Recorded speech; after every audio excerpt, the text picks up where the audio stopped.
We are hosting a community conversation as part of a statewide Vaccinate ALL 58 public awareness campaign. With the updated COVID-19 boosters now available for all Californians ages 5 and older, we want to ensure our community is aware of benefits and eligibility requirements. Hello, my name is Kenji Taguma, and I am the editor-in-chief of the Nichi Bei Weekly, a Japanese-American community newspaper based in San Francisco's Japantown. Today, I'm proud to be joined by Dr. Yasuko Fukuda, a pediatrician based in San Francisco, and Mickie Okamoto, who is a parent of two young children ages 7 and 2. Together, we will ask and answer questions and concerns that our community would like to know more about. Now I'd like to turn it over to Mickie and Dr. Fukuda to share a little more about themselves. Thank you, Kenji. I'm really excited to be here today. Like you had mentioned, I am a parent of a 2-year-old and a 7-year-old. The pandemic has felt like a very, very long few years, I'm sure, like everyone else. And so I'm happy to be a part of this conversation, being a parent who anxiously waited for years to get that vaccine for my kids. I was pregnant when the pandemic first hit and had my second child in that environment. And so it felt like a very long time until we could get that vaccine for her. And now we are here. I'm happy to be a part of this effort to, be a part of this dialogue, share a little bit of my perspective as we go through this conversation. Dr. Fukuda. Wonderful. Thank you for having me. I'm actually a native San Franciscan, went away to medical school at Mayo in Minnesota, and then hurriedly came back to California, where I trained and was lucky enough to join my pediatrician in San Francisco. So I've been in a general practice for 28 years and take care of primary care and vaccinating all the children as they come in and get to watch them grow up, which is the greatest job.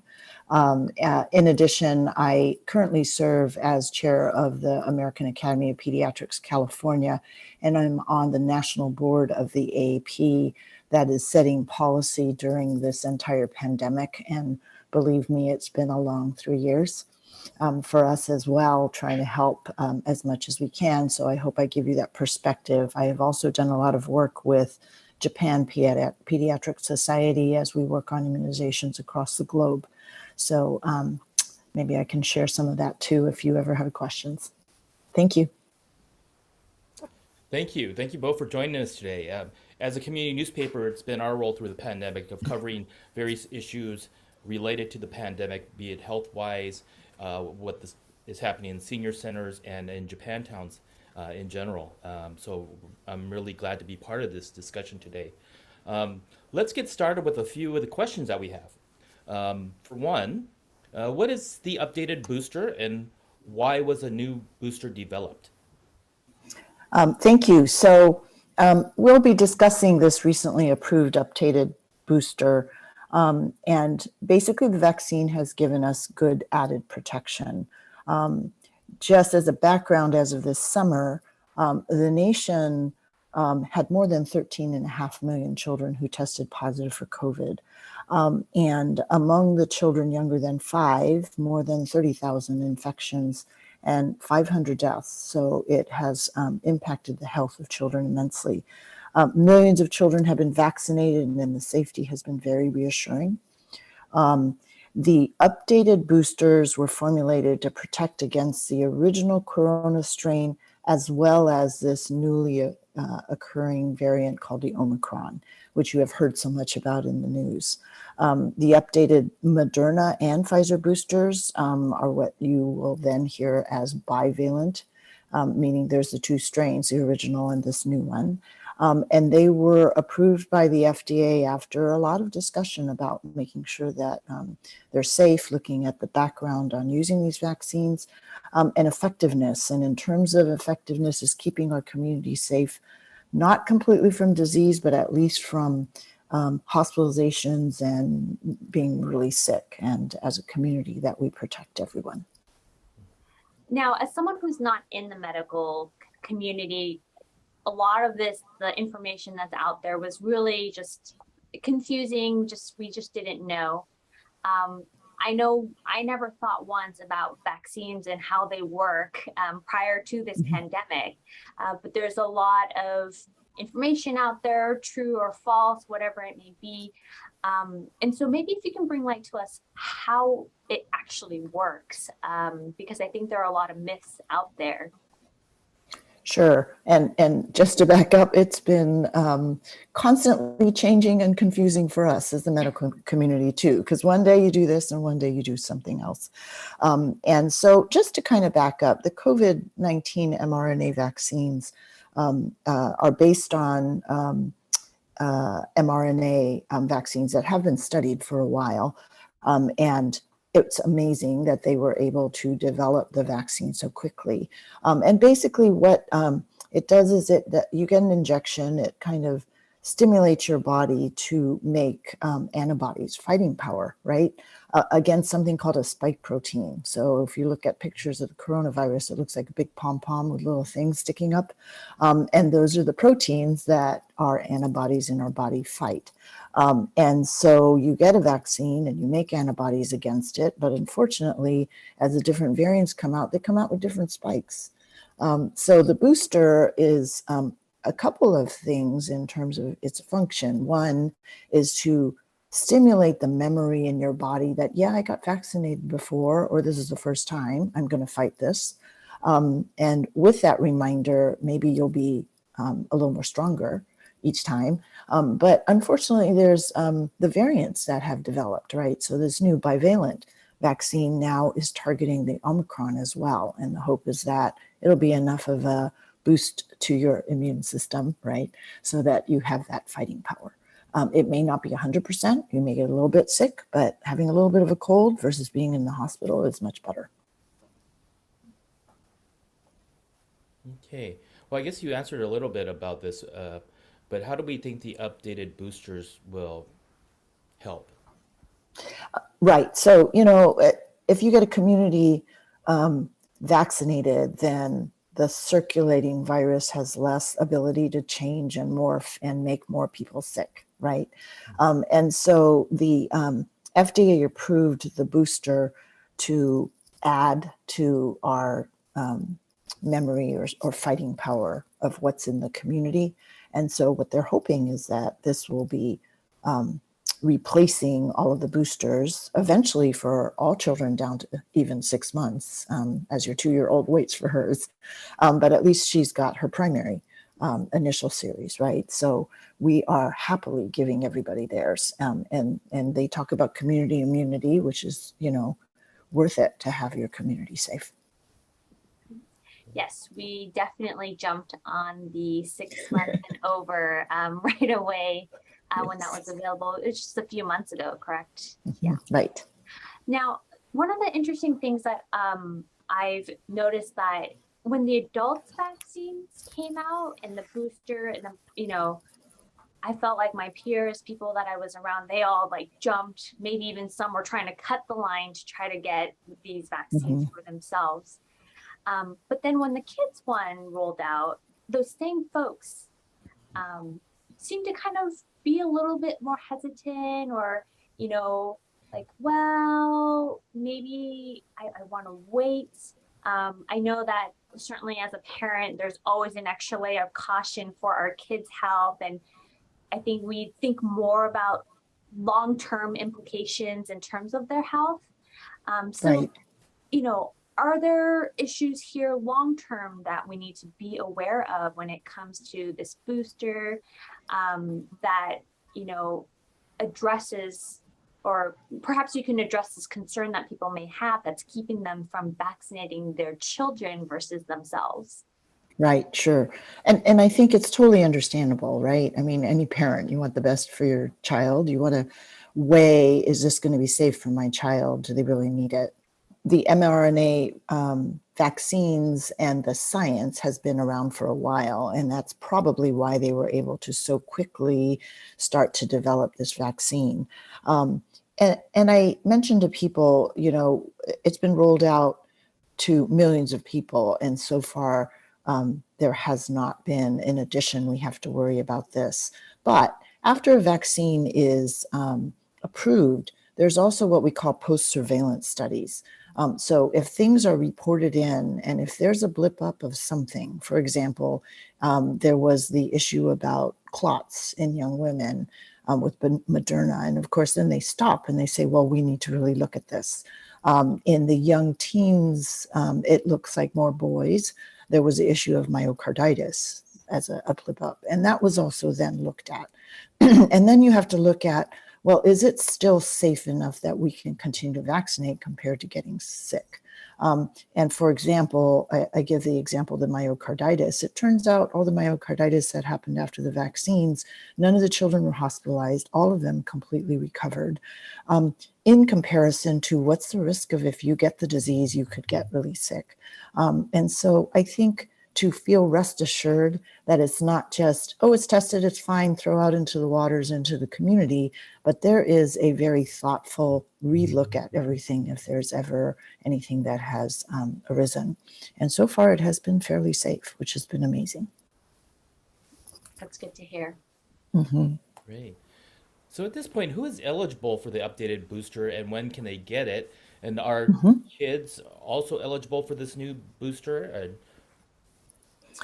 Yes, so currently we can only go down to age 5 for the booster.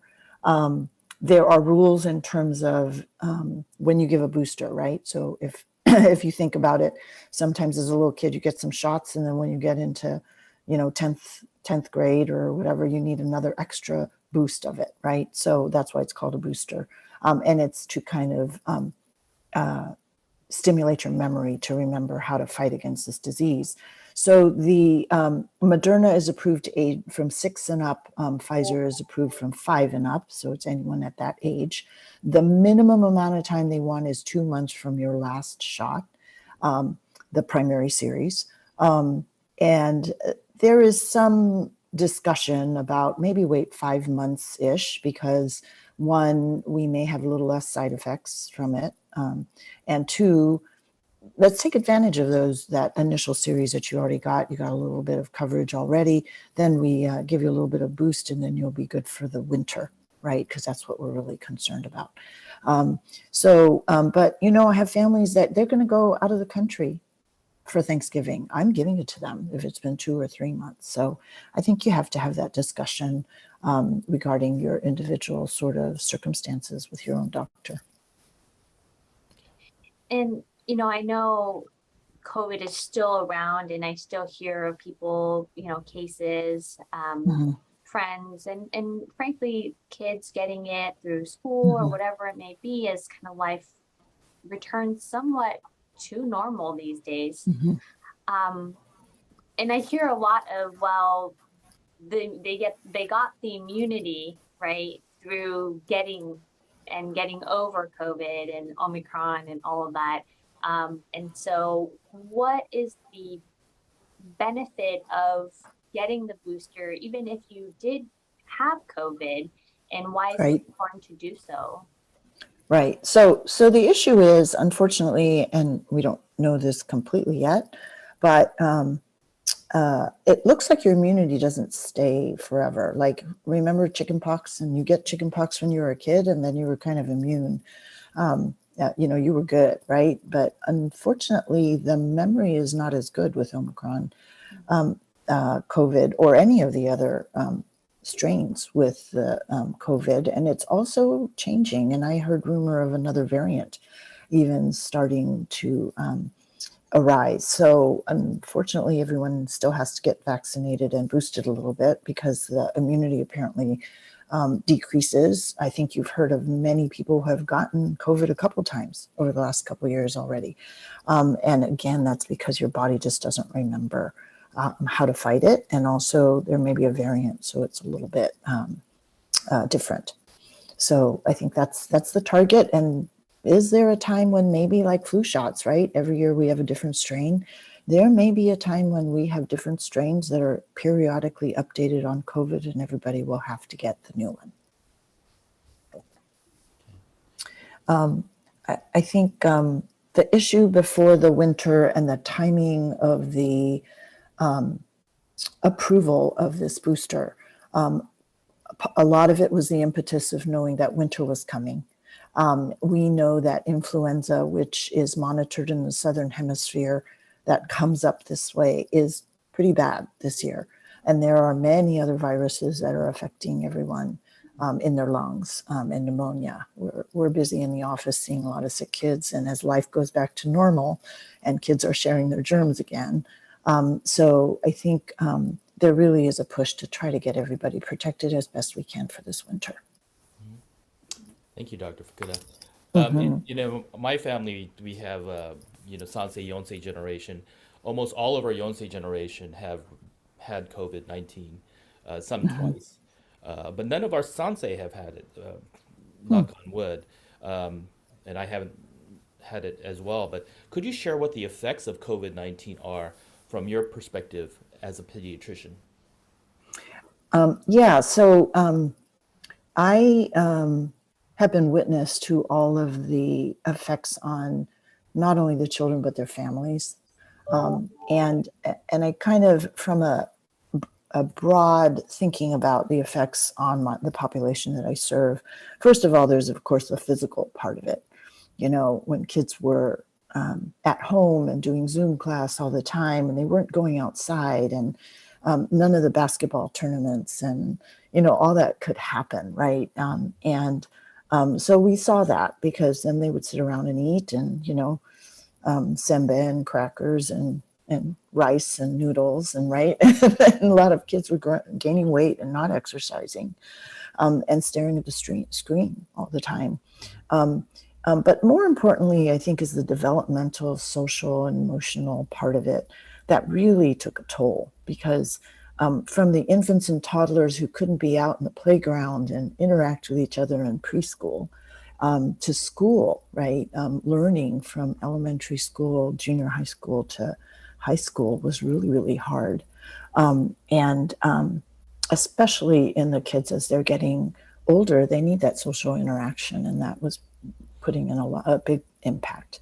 So emotionally, we saw a sharp increase in anxiety, in depression, suicidality, eating disorders, and honestly speaking, I don't think it's just the children that were affected, it's the whole family.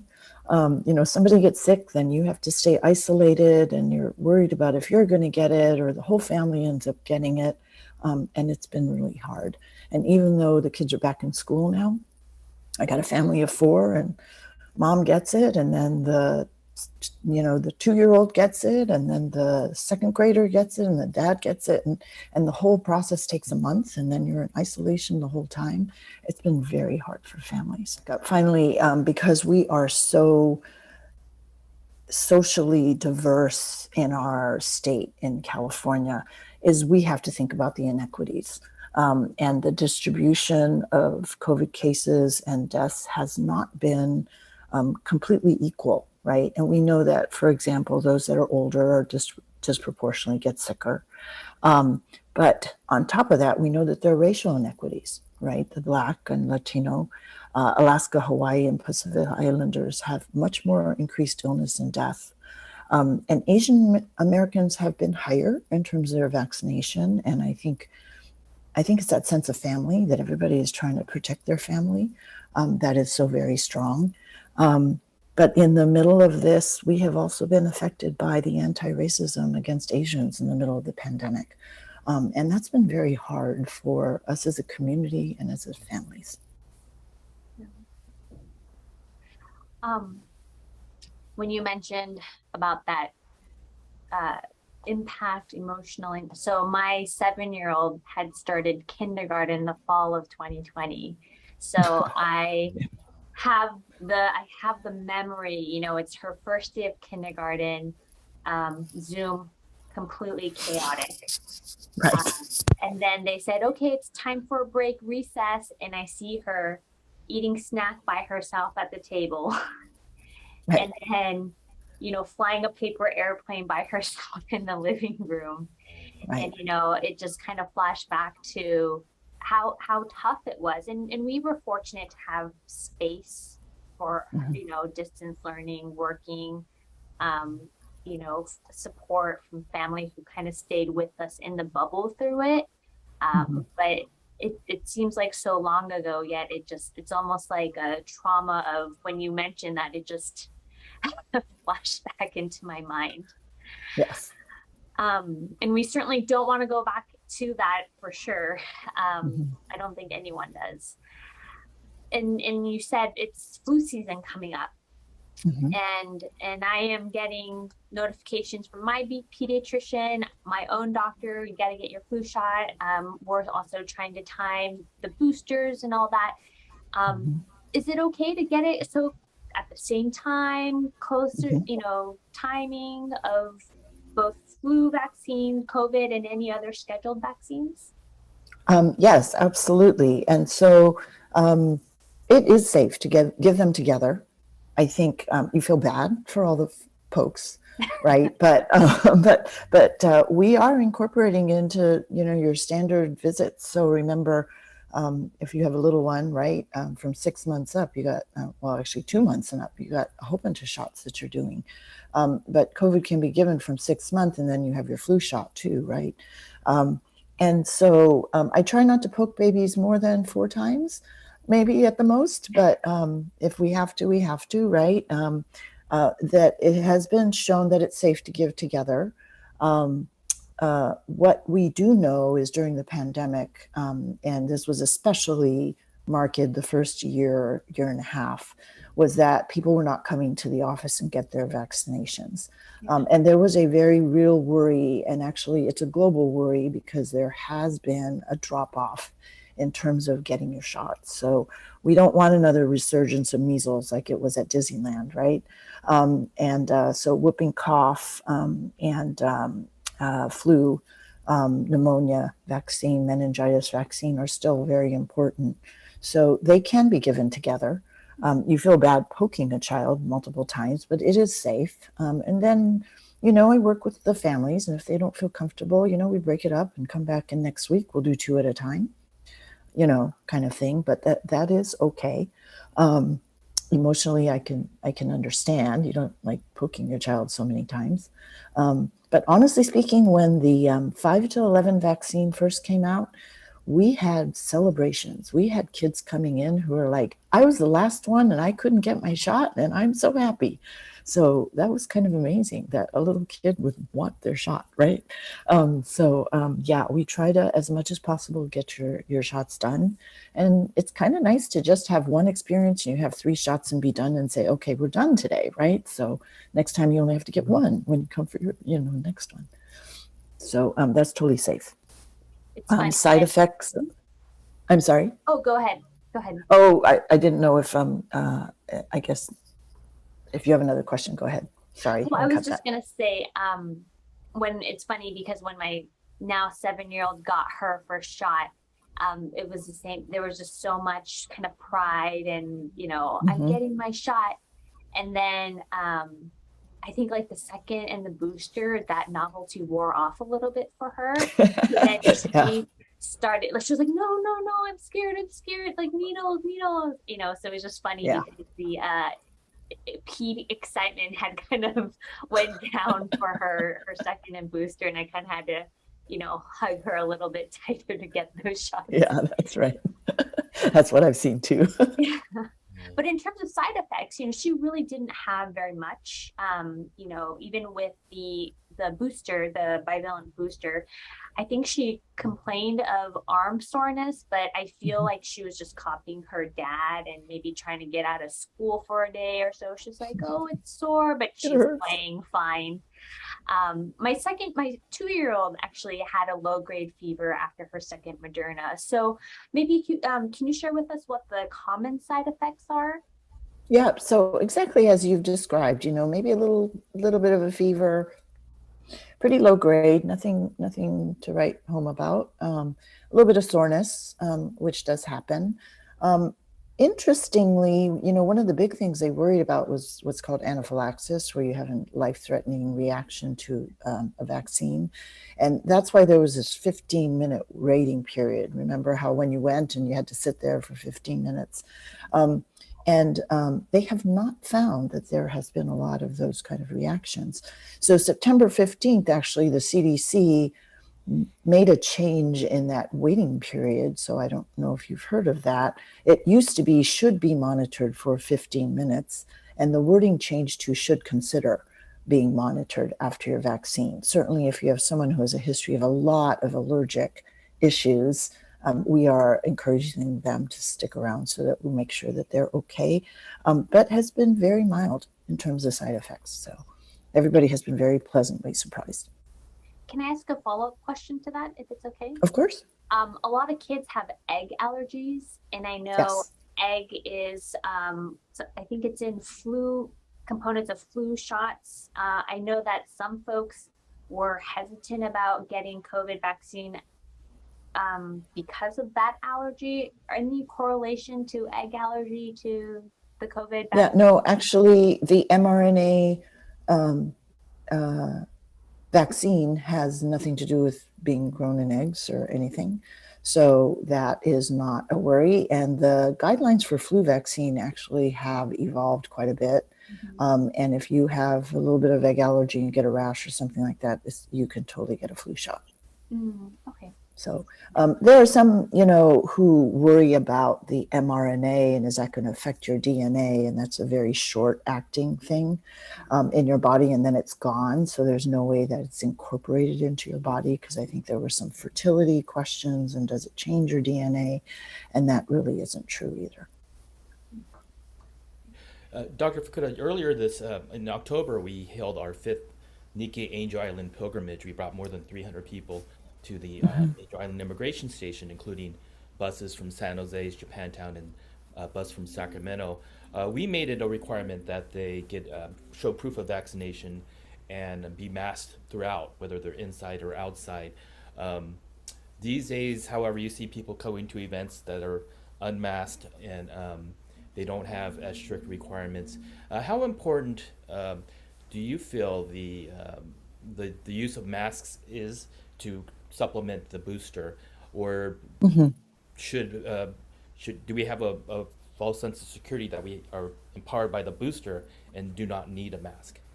Right. So the issue is there's multiple things that you can do in terms of protecting us against this disease, right? So first of all, if we can get people vaccinated, it would be great, because the more you have, but it's not 100%, and you're still maybe going to get sick and have a little bit of a cold. As we go into the winter, and actually, if you think about it, if you've been to Japan in the wintertime, everybody walking around the train station is wearing a mask, right? So this is even before COVID. And that has been traditionally a way to prevent you from getting illnesses. And we actually saw that during COVID when everybody was masking in school. We didn't see a lot of these colds, and we didn't see barely any flu last year. And it was because everybody was being really careful and kind of protecting each other and themselves, right, from getting things. So we know that masks work. Then I think it comes down to what is your comfort level in terms of being exposed. In the healthcare world, we wear our mask all the time anyway, because we should, in the medical field, because we don't know what we'll be exposed to. If you're indoors with people that are all vaccinated and you feel comfortable with them, and you could even require big gatherings that people get tested so that you could, just be doubly sure, and you feel comfortable with that group of people, certainly you could take your mask off. If you're going to be in a big space with indoor, with a lot of people, if you feel your risk is okay and you want to take that risk, I think that's very reasonable. But if you do mask, it does help. And I think for schools and other programs, if everybody would take responsibility, I think I'm starting to get sick, maybe I won't go, would be probably a good idea. Okay. Moving forward, and this is a question from one of our readers. Moving forward, do you anticipate that COVID boosters will be part of the regular boosters for normal vaccinations for children? It may become sort of a regular thing for everyone. We've found that the coronavirus is very innovative. Um, and it may continue to have different strains. Honestly speaking, coronavirus has been around for a long time. It's just been one of the regular cold viruses. It could be possible that there will be a different strain that comes out periodically. Now, whether that's going to be annually or every 2 years, I don't know. But that is one of the thoughts that might happen. I would love it if they would just have a flu COVID shot so that I don't have to poke kids twice, but that's just my dream. It would be easier, right? So for your 2-year-old. So that might be something that might be evolving. Or can we get in a nice chewable pill that we can Right, with that? right. Like I don't know, those are harder to get down the throats of kids if they don't like it. Right. That's right. Well, I used to fake headaches so I could get those nice orange Bayer aspirins when I was a kid. Oh, now we know. Yeah. Well, thank you for your time today, Dr. Fukuda. Is there anything else you would like to share with our audience? Yeah, I think as we approach the holidays this year, I hope that we can keep everybody safe. I think that there has been a change in sort of the feeling that people feel like we have things now that we can do to keep each other safe so we can go back to some of our activities, right? And not be isolated as we can, that we have been. Vaccinating our family members, including the children, will help protect everyone, the vulnerable, the elderly,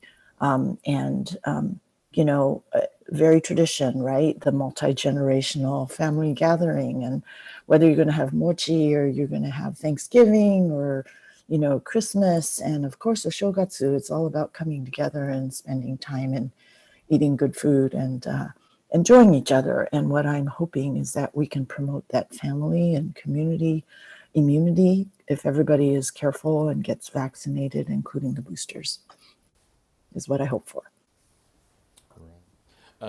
Well, great. Well, thank you, Dr. Fukuda and Mickie, for joining us today from North and South Southern California, unifying the state. Thank you for viewing. Everybody tune in today for viewing. With the authorization of the updated booster to individuals as young as 5, we're even closer to ensuring the whole family is protected as we head into the fall and into the winter, when the spread of respiratory viruses is at its peak. And hopefully, as Dr. Fukuda said, we can all be a little bit more at ease of mind as we gather this holiday season. California state public health officials encourage individuals to get their primary series or updated booster and check with their medical care provider, local clinic, or myturn.ca.gov. If you want more information about COVID-19, you can visit vaccinateall58.com. Thank you all for joining today. Thank you. Thank you. Stay safe.